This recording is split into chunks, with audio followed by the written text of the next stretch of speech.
Students, BEd प्रथम वर्ष में सामाजिक विज्ञान शिक्षण के अंतर्गत आप सभी का स्वागत है। सामाजिक विज्ञान पेडागोजी जो है कि पेडागोजी ऑफ सोशल साइंस सामाजिक विज्ञान शिक्षण की हमारी क्लास है, जिसमें हम लोगों ने काफ़ी कुछ पढ़ लिया है, कई यूनिट हमने तैयार कर ली है अपनी। आज हम उसी के अंतर्गत जो हमारी थर्ड यूनिट चल रही है उसमें हम पाठ्यक्रम निर्माण से संबंधित पाठ्यक्रम का क्या अर्थ होता है, क्या उसकी परिभाषा है, क्या उसकी महत्ता है, उपयोगिता है, लाभ क्या है, क्या उसके उद्देश्य है, ये सब चीज़ें हमने पढ़ी थी। आज हम उसमें पढ़ेंगे कि पाठ्यक्रम निर्माण के क्या सिद्धांत है। देखिए, कोई भी चीज़ जब बनाई जाती है तो उसका कोई ना कोई थ्योरी होती है, उसके कुछ सिद्धांत होते हैं, है ना। तो पाठ्यक्रम तो शिक्षा के लिए बहुत चीज़ उपयोगी है, ये बहुत ही महत्वपूर्ण चीज़ है। ये बच्चों को ज्ञान देने का एक माध्यम है। इसी के आधार पर बच्चों को ज्ञान दिया जाता है। आपकी लाइब्रेरी के अंदर जो पाठ्य पुस्तकें होती हैं वो पाठ्यक्रम से आधारित ही होती हैं, है ना। तो पाठ्यक्रम के अंदर जो पाठ्यचर्या बनाई जाती है, जो पूरा पाठ्यक्रम बनाया जाता है, जिसमें बच्चों का सर्वांगीण विकास हो सकता हो, तो सर्वांगीण विकास को करने के लिए कुछ थ्योरेटिकल क्लासेस चलाई जाती हैं, कुछ आपकी व्यवहारिक क्लासेस चलाई जाती है। तो व्यवहार में आप यानी कि प्रैक्टिकल में आप बच्चों को क्या क्या कराएंगे, पाठ्य से आगामी क्रियाएं विभिन्न प्रकार की होती हैं, उसमें आप कैसे कैसे बच्चों को सिखाएंगे, कौन कौन सा ज्ञान दिया जाएगा और क्लास के अंदर कौन कौन सा ज्ञान दिया जाएगा, तो तब जाकर के हमारा एक पाठ्यक्रम तैयार होता है। तो उसको बिल्ड करने के लिए, उसको मेकिंग करने के लिए कुछ सिद्धांतों को हमें अपनाना पड़ता है। उन सिद्धांतों के बिना, उन सूत्रों के बिना, उन थ्योरी के बिना जो है हम एक बेस्ट जो पाठ्यक्रम होना चाहिए, जिसके आधार पर हम सर्वांगीण विकास करते हैं, तो हम वो बेस्ट पाठ्यक्रम उनके आधार के बिना नहीं बना सकते हैं। तो वो कौन कौन से आधार हैं जिनके आधार पर चल करके हम वो या सिद्धांतों पर चल करके हम पाठ्यक्रम का निर्माण करते हैं। सबसे पहले आता है क्रिया का सिद्धांत। क्रिया का सिद्धांत हमें क्या बताता है? क्रिया का सिद्धांत हमें ये बताता है कि जिस पाठ्यक्रम में क्रिया होती हो या क्रियाशीलता हो, क्रियाशीलता का सिद्धांत है, सीधी सीधी बात है, यानी कि जिस पाठ्यक्रम में अध्यापक भी और विद्यार्थी दोनों ही क्रियाशील रहते हो, वो पाठ्यक्रम सबसे बढ़िया होता है। यानी कि हमें क्रियाशीलता के सिद्धांत को अपनाना पड़ेगा पाठ्यक्रम बनाने से पहले। पाठ्यक्रम निर्माण करते समय हमें इन चीज़ों का ध्यान रखना पड़ेगा कि जो चीज़ हम बता रहे हैं, जो चीज़ हम देना चाह रहे हैं पाठ्यक्रम के अंदर, उसमें हमारे विद्यार्थी भी एक्टिव रहे, उसमें हमारे टीचर भी एक्टिव रहे। अगर दोनों एक्टिव रहेंगे तो पढ़ने पढ़ाने का माहौल रहेगा क्लास के अंदर, इधर उधर नीरसता नहीं आएगी, सजीवता बनी रहेगी, है ना। क्लास के अंदर जो है सजीवता बनी रहेगी, बच्चे इंटरेस्ट लेंगे, पढ़ने पढ़ाने का माहौल होगा और जो वांछित उद्देश्य हमने निर्धारित किए हैं उनकी प्राप्ति भी इसके द्वारा हो सकती है। तो ये क्या है, इसने दिया है किताब के अंदर, खेल जो है बालक की जन्मजात प्रवृत्ति होती है, जिसमें सुख, आनंद एवं स्वतंत्रता की अनुभूति वो करता है।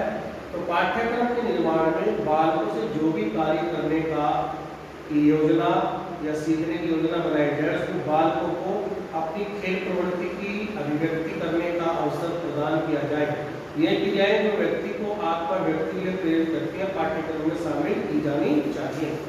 अर्थात पाठ्यक्रम में वही क्रियाएं सम्मिलित की जानी चाहिए जिसमें बच्चे ज्यादा क्रियाशील रहते हो, है ना, और टीचर्स भी उसमें क्रियाशील रहते हो, तो दोनों क्रियाशील रहेंगे तब जाकर के हमें उसका फायदा होगा।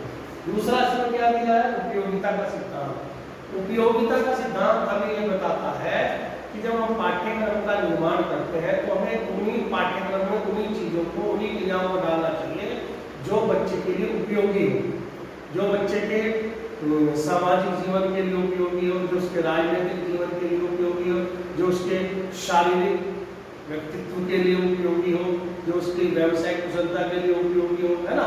यानी कि उसके जीवन से रिलेटेड जो उसकी समस्याओं का समाधान निकाल सके, जो उसको नया ज्ञान दे सके, जो उसके जीवन में आने वाली जो चीज़ें हैं, काम आने वाली चीज़ें हैं, उन चीज़ों को हम अपने पाठ्यक्रम में रखें, यानी कि जो उपयोगी चीज़ें।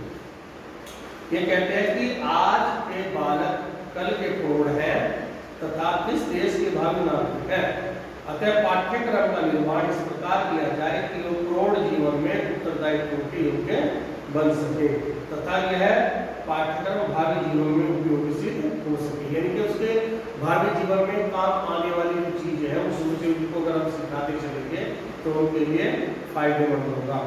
इसके लिए जो टीपी नन हुए हैं समाजशास्त्री और आपके दार्शनिक हुए हैं वो उन्होंने क्या कहा है कि साधारण मनुष्य सामान्यतः यह चाहता है कि उसके बालक मात्र ज्ञान के प्रदर्शन के लिए कुछ व्यर्थ की बातें सीखे, परंतु समग्र रूप में वह यह चाहता है कि उनको वे बातें सिखाई जाए जो उसके भावी जीवन के लिए उपयोगी हो, उसको भावी जीवन के लिए तैयार करती है।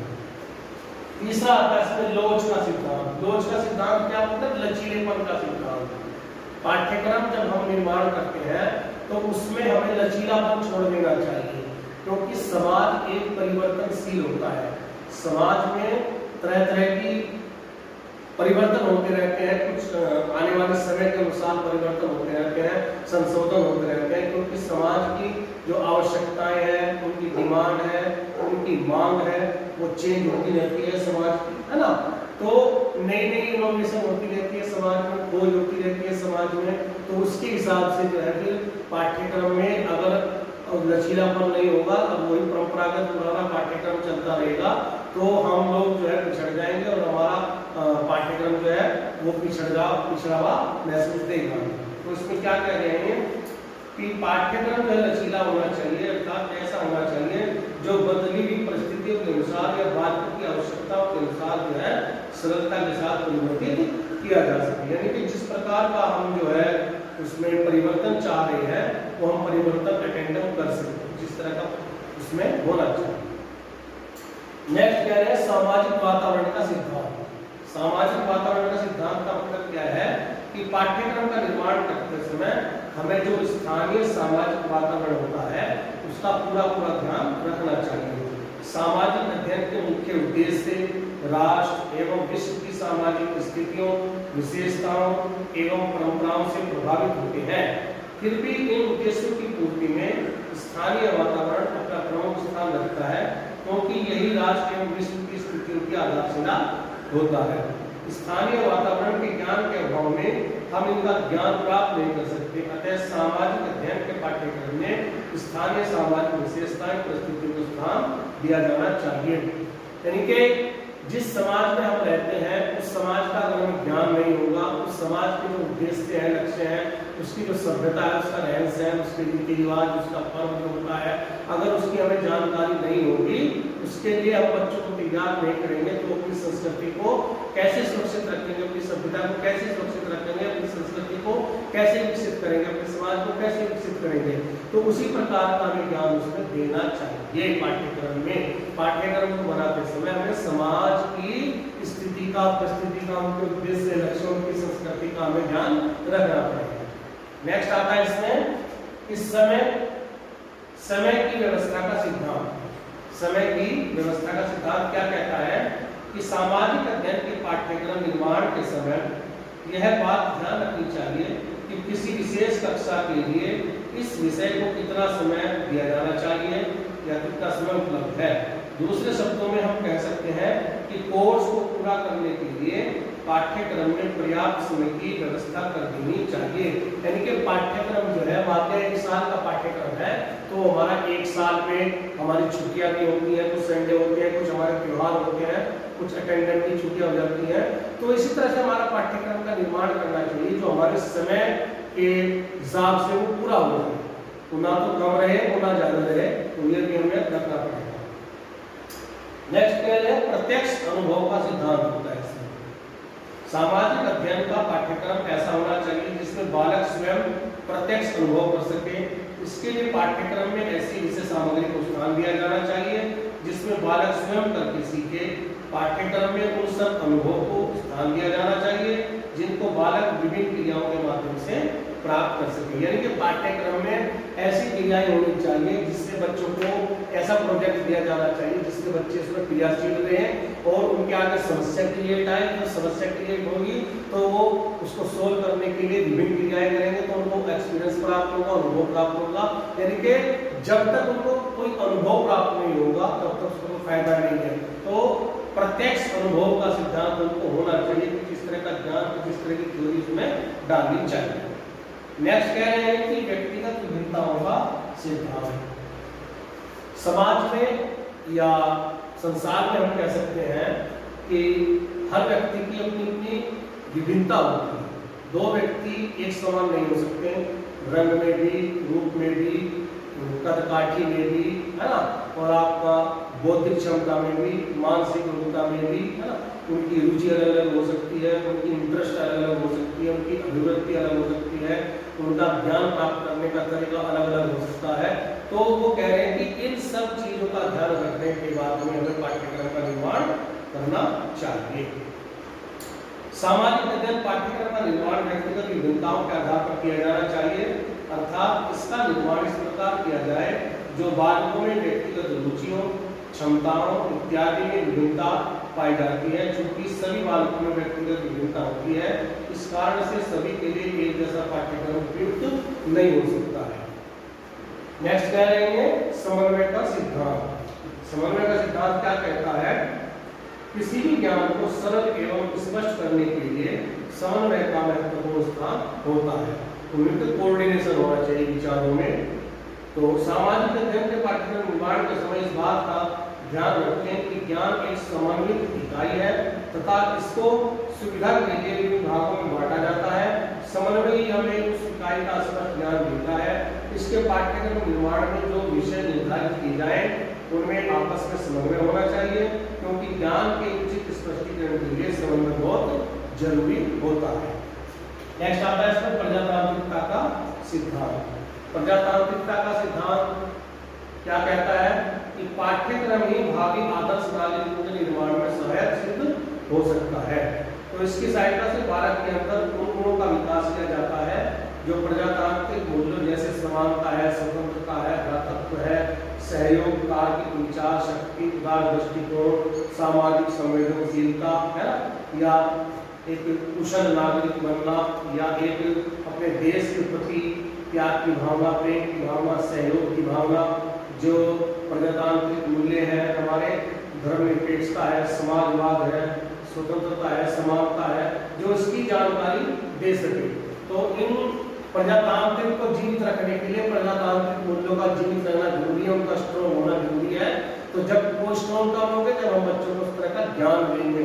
ज्ञान देने के लिए पाठ्यक्रम में उस तरह का ज्ञान होना चाहिए, टीचर को उसके बारे में पता होना चाहिए। दूरदर्शिता का सिद्धांत। दूरदर्शिता का सिद्धांत क्या है?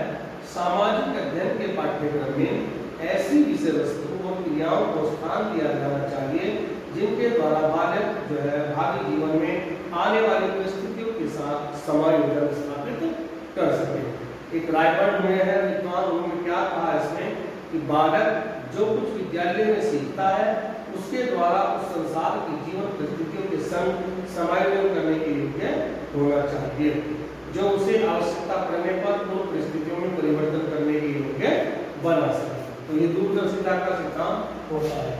सामाजिक अध्ययन के आदर्शों का सिद्धांत ये क्या कह रहा है इसमें कि जब हम पाठ्यक्रम का निर्माण करते हैं तो वो उसके लिए कह रहे हैं कि सामाजिक अध्ययन के पाठ्यक्रम में ऐसी विषय वस्तु का चयन किया जाना चाहिए जो उसके इसके सामाजिक अध्ययन के लक्ष्यों, उसके आदर्शों की प्राप्ति में उसको सहायता पहुंचा सके, उसको सहायक बना सके। अर्थात इसकी विषय वस्तु के चयन में इसके लक्ष्यों और आदर्शों को सदैव ध्यान में रख करके ही सामाजिक अध्ययन का पाठ्यक्रम बनाया जाना चाहिए।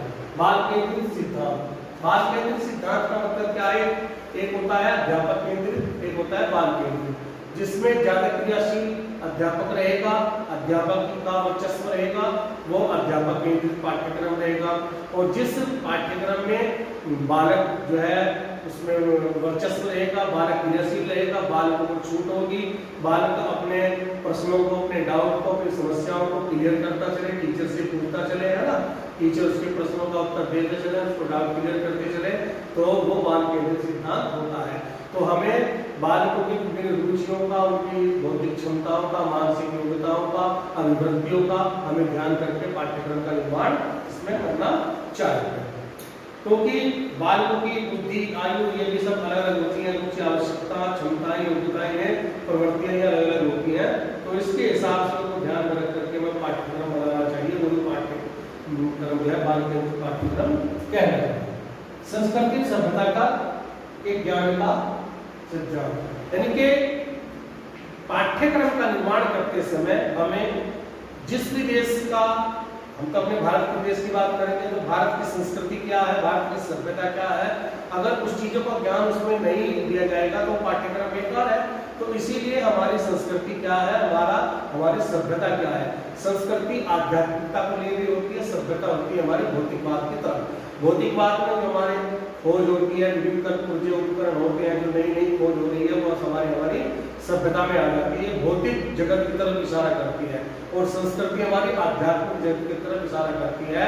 उस आध्यात्मिकता में हमारे रीति रिवाज, पर्व जो है, प्रतिमान जो है, हमारे मूल्य जो है, हमारे प्रतीक जो है, हमारे ग्रंथ है, जो हमारे रीति रिवाज है, हमारे है ना, रहन सहन, हमारा खान पीन, हमारा पहनावा, हमारा ये सब चीजें जो है क्या, ये संस्कृति के अंदर जाएंगे। जिससे संस्कृति का मतलब यह है कि जिस प्रतीकों के माध्यम से किसी देश की पहचान बनती है वो संस्कृति कहलाती है। तो इन सब चीजों का ज्ञान उस पाठ्यक्रम में होना चाहिए, इसके माध्यम से पाठ्यक्रम का निर्माण करना चाहिए।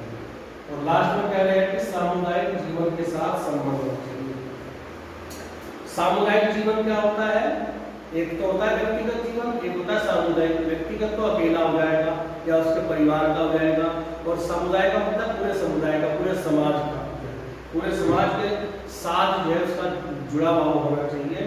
सामुदायिक जीवन सामाजिक अध्ययन पाठ्यक्रम की एक प्रयोगशाला है, यानी कि सामाजिक अध्ययन में जो चीज बताई जाती है समाज से रिलेटेड बताई जाती है। तो समाज क्या हुआ या समुदाय क्या हुआ, उसकी प्रयोगशाला होती है। समाज में जो भी घटनाएं घटती हैं, सहयोगी क्रियाएं होती है, असहयोगी क्रियाएं होती है, या लड़ाई झगड़े, प्रेम प्यार मोहब्बत सहकारिता जो भी हो रही है समाज में तो हो रही है। तो इसलिए समाज जो है सामाजिक अध्ययन के पाठ्यक्रम की प्रयोगशाला है। तो सामाजिक अध्ययन के पाठ्यक्रम निर्माण के लिए समाज की परंपराओं, विशेषताओं, उसके अनुभव और उसकी जो क्रियाएं हैं उन सब का ध्यान रखना चाहिए। तब जाकर के सामाजिक अध्ययन का पाठ्यक्रम पूरी तरह से बन सकता है, या हम उसको एक भविष्य के लिए एक अच्छा पाठ्यक्रम उसको हम कह सकते हैं।